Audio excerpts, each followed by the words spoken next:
Welcome back to our news bulletin. We start from the U.S., where Vermont Senator Bernie Sanders has earned a decisive victory in the Democratic presidential caucuses in the state of Nevada. With 43% of the ballots counted, Sanders has secured 47% of the vote, ahead of former Vice President Joe Biden on 21%.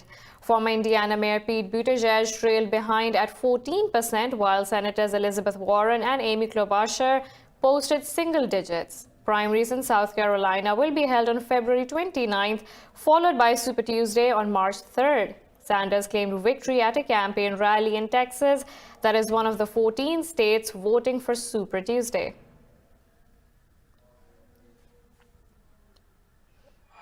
I think all of you know we won the popular vote in Iowa. We won the New Hampshire primary. And according to 3 networks in the AP, we have now won the Nevada caucus.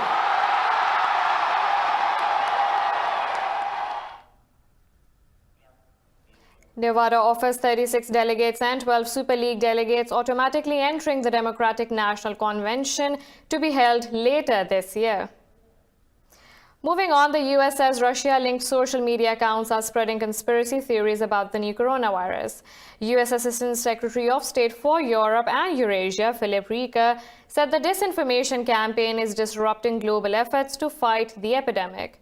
Rieker said thousands of false personas are being used on social media to promote theories that the U.S. is behind the outbreak. He said Russia's intent is to sow discord and undermine U.S. institutions and alliances from within. Russia's foreign ministry denied the claim, calling the accusation intentionally misleading. The claims circulating online include allegations that the coronavirus is a U.S. effort to wage economic war on China. They also include reports that COVID-19 is a biological weapon manufactured by the CIA.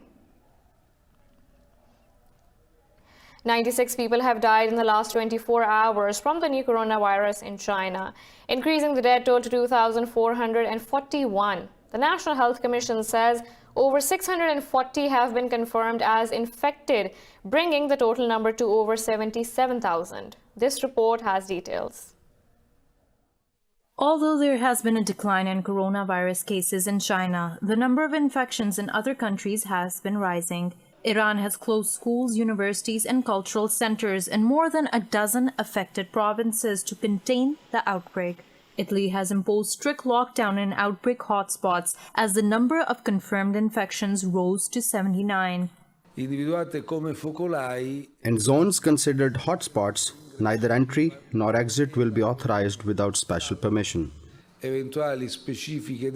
As fear mounts over the spread of COVID-19 virus, China urges international efforts against the outbreak. Head of Chinese mission to UN in Geneva, Chen Shu, said the coronavirus is a grave test for all countries. This is a grave test, not only for China, but for everyone in the world, for every country, for the whole international community. I should say we will stand the test. And we are confident because of the strong leadership, because the capability of China to mobilize, as you see, the whole nation to work together to fight against the spread of the virus. China's economy has also slowed down as the new epidemic closed many businesses, factories, tourist sites, and travel routes in the country. In India, hundreds of women protesting against the new Citizenship Act have blocked northeast Delhi's Jafrabad town. The Indian government has been facing countrywide demonstrations against the controversial act for the last 3 months. The women raised slogans of freedom and said they will not move from the site till the center revokes the law. They have defied multiple efforts by the police to disperse them since last night. Meanwhile, members of a radical Hindu group have barged into houses in Maharashtra state demanding citizenship proof from residents. The extremists claim they have captured 3 illegal immigrants from Pune city and handed them over to the police. In India, activities have called the meeting of Prime Minister Narendra Modi and US President Donald Trump a fascist alliance. In an open letter, over 160 activists protested against Trump's upcoming visit to India. The letter said, the alliance between these two leaders is dangerous for both Indians and the whole world. It said, the Modi-Trump alliance is attempting to erode democracy and curb freedom of speech and religion. The letter read, India and the US have seen a rise of authoritarian politics in recent years, with Modi and Trump at the helm. President Hassan Rouhani says Iran has never closed the door of dialogue with the EU over the 2015 nuclear deal. Meeting Dutch Foreign Minister Stef Blok in Tehran, Rouhani said the deal has major regional and global significance. The president said US withdrawal from the deal was detrimental to its own people, region, and the whole world. Rouhani said Iran is interested in warming and maintaining cordial relations with the European Union. Earlier, Blok met Iranian Foreign Minister Mohammad Javad Zarif and discussed bilateral, regional, and international issues. Tehran's relations with the EU have been tense since US withdrawal from the JCPOA in May 2018.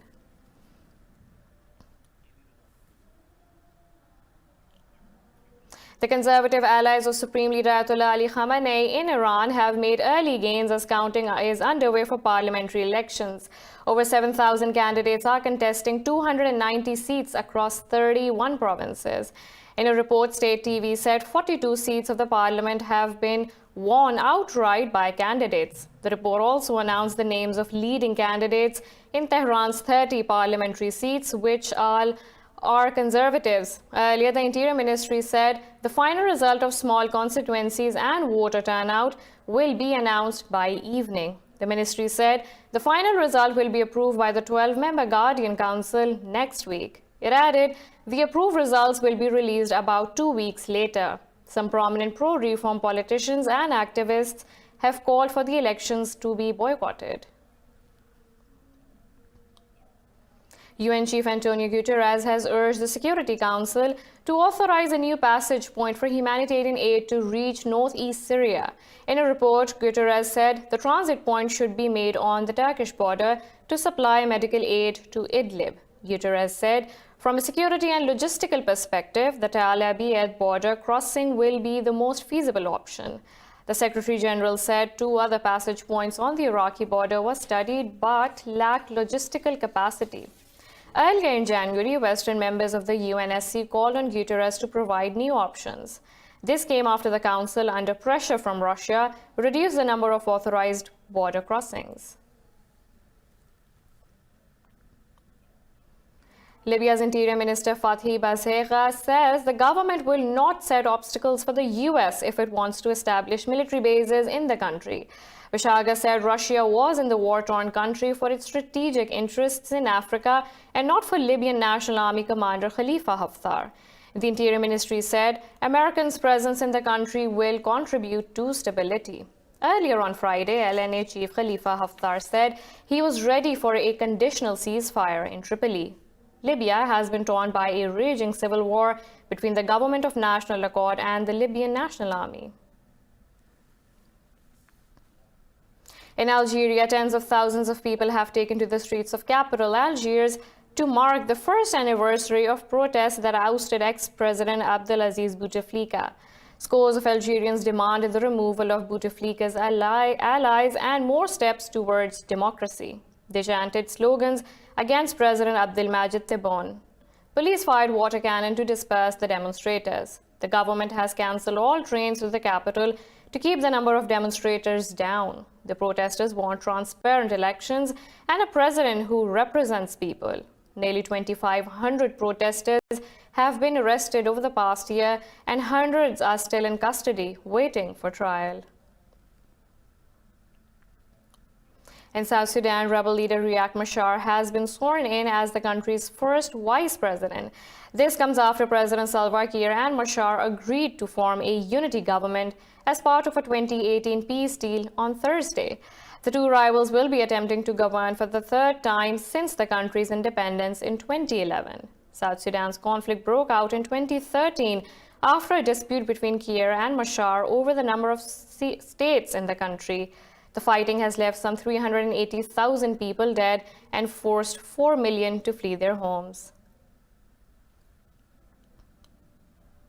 9 people, including 3 children, have died after a vehicle fell into a deep gorge in Indian-occupied Kashmir. Police said 5 others were injured in the accident in Kathua district. Officials said the driver lost control of the vehicle, which rolled down into 300 feet deep ravine. They said villagers started rescue efforts before police arrived. In Pakistan, at least 9 laborers have been killed and 7 others injured in a marble mine slide in the northern province of Khyber Pakhtunkhwa. Rescue officials say over 30 laborers were working at a marble mine in Bambukha village of Baner district at the time of the accident. At least 14 others are feared to be trapped under the rubble. A rescue operation is underway to recover them. In Russia, a spate of fake bomb threats are disrupting daily life in the capital, Moscow. Pranksters have caused courts, schools, and shopping malls to be evacuated, causing financial losses worth millions.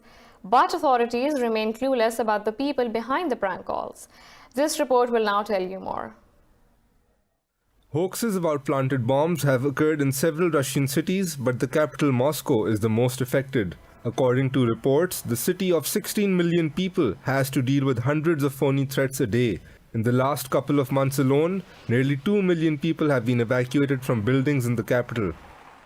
I've been waiting for more than an hour already because they have evacuated everyone. I had some plans to return back to my office, but it seems I will have to change my plans due to evacuation.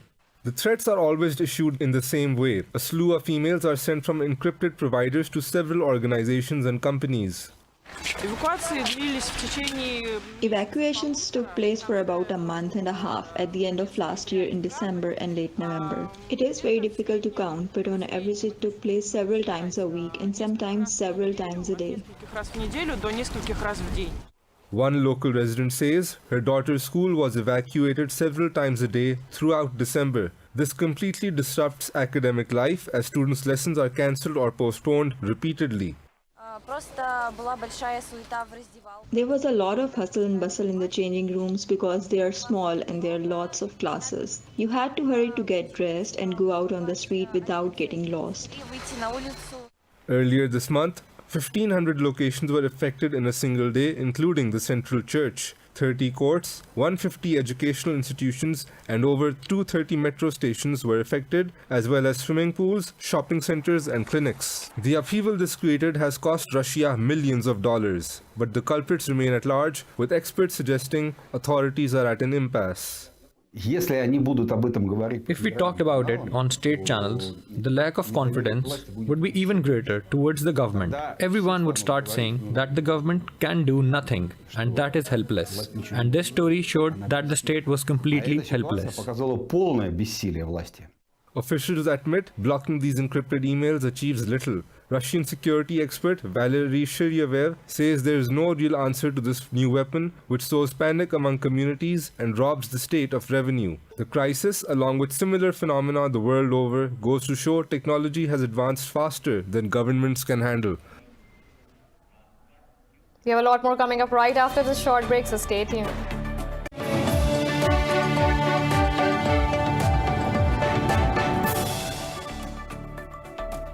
Welcome back. Climate change is taking its toll on different parts of the world, and the countries are finding ways to reduce carbon imprints. Now, Norway has come up with a new solution to tackle the menace of plastic with recycling. Details in this report. Every minute, 15 tons of plastic is being dumped in the world's oceans, and the situation is growing from bad to worse. Though Norwegian recycling industry is cognizant of the threats, they think the problem lies not in plastic itself, but in its usage. I think the big discussion is we have a problem with plastic. Is the problem the plastic itself, or is it the way that we as a consumer behave ourselves? With a 90% recycling rate, the plastic deposit system is viewed as a key move to the country's success. Customers pay extra cents for plastic bottles and get refund after returning the empty ones. The EU member countries have been given a target to recycle 90% of plastic bottles up to 2029, but Norway is 10 years ahead of the deadline. EU countries has to return 77% of all the bottles in 2025 and 90% in 2029.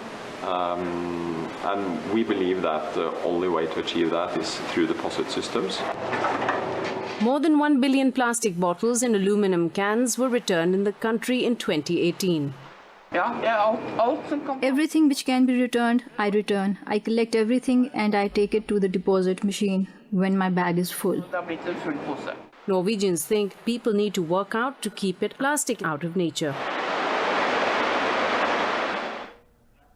In Mexico, climate change and water scarcity are forcing farmers to abandon traditional staples like corn in favor of more viable options. Others are giving up farming altogether, selling their fields and leaving their ancestral homelands. More in this report.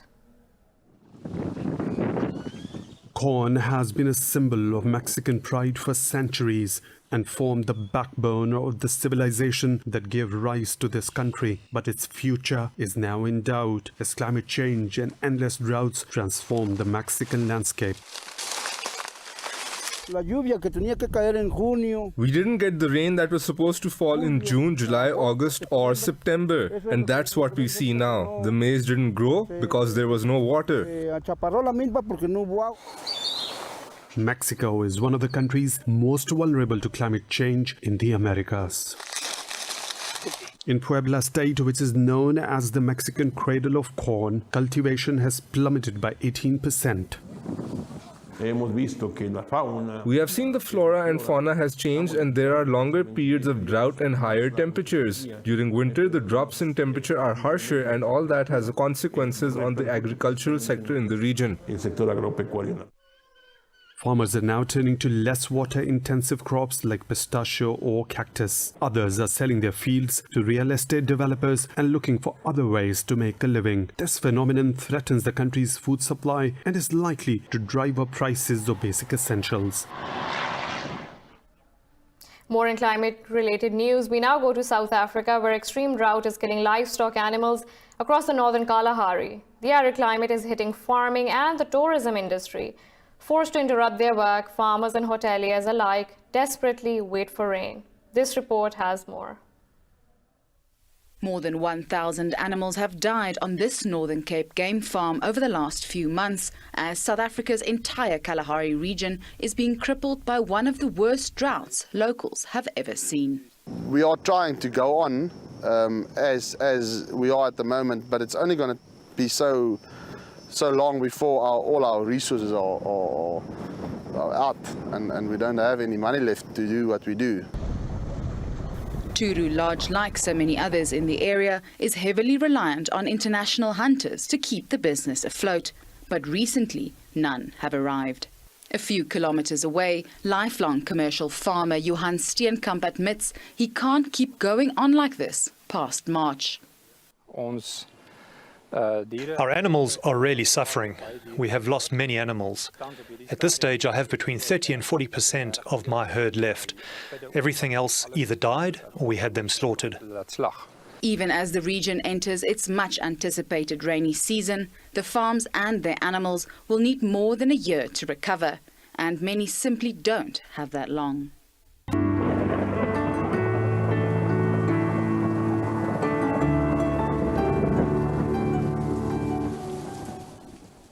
Now let's look at the weather from around the globe.